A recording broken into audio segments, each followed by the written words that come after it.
Friends, میں ہوں آپ کی اپنی ڈاکٹر سمیرہ عزیز سعودی میڈیا سے، اور میں چیئرپرسن ہوں سمیرہ عزیز گروپ آف کمپنیز کی۔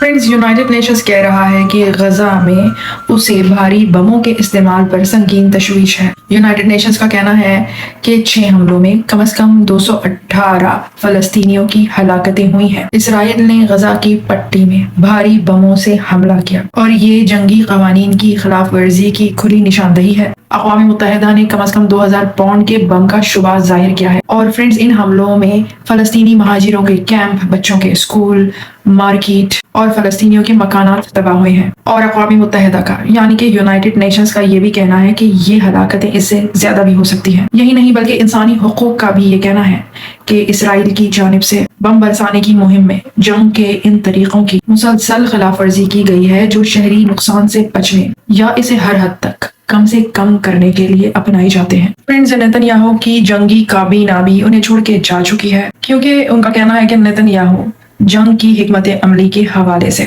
کچھ بھی کرنے میں ناکام رہے ہیں، اور اب تو نیتن یاہو نے اپنی جنگی کابینہ خود ہی تحلیل کر دی ہے۔ فرینڈز، غزہ کی وزارت صحت کا یہ کہنا ہے کہ اسرائیل اور فلسطینی عسکریت پسندوں کے مابین 8 سے زائد مہینوں پر محیط اس جنگ میں تقریباً 37,372 افراد ہلاک ہو چکے ہیں۔ حماس کے عسکریت پسندوں کے گزشتہ برس اکتوبر میں اسرائیل پر حملے کے بعد شروع ہونے والی اس جنگ میں غزہ میں وزارت صحت کے بیان کے مطابق 85,452 افراد زخمی ہوئے ہیں۔ فرینڈز، میں آپ کو فلسطینین پرزنرز سوسائٹی کے اعداد و شمار بتاتی ہوں۔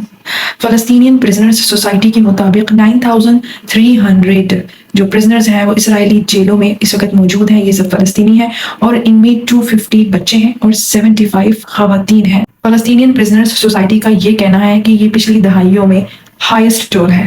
دس is a highest tool in decades. Friends, میں آپ کو ٹیلی گرام وارفیئر کی انالیسس بھی بتاتی ہوں۔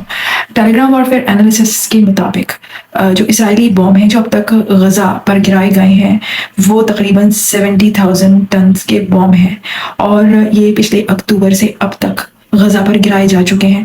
اور یہ دراصل جو ورلڈ وار 2 تھی اس کے دوران ڈریسڈن، لنڈن اور ہیمبرگ میں جو ٹوٹل بم گرائے گئے تھے، تو یہ 70,000 ٹن جو بم ہیں یہ ان تینوں جگہوں میں گرائے جانے والے بموں سے بھی زیادہ تعداد ہے۔ تو وہ ظالم بن کر بم برسائے جا رہے ہیں، اور یہ عزم و ہمت کا پیکر فلسطینی اپنے گھروں کی تعمیر نو بھی شروع کر چکے ہیں۔ وہ توڑے جا رہے ہیں اور یہ بنانے سے نہیں رکتے۔ کچھ مناظر دیکھیے۔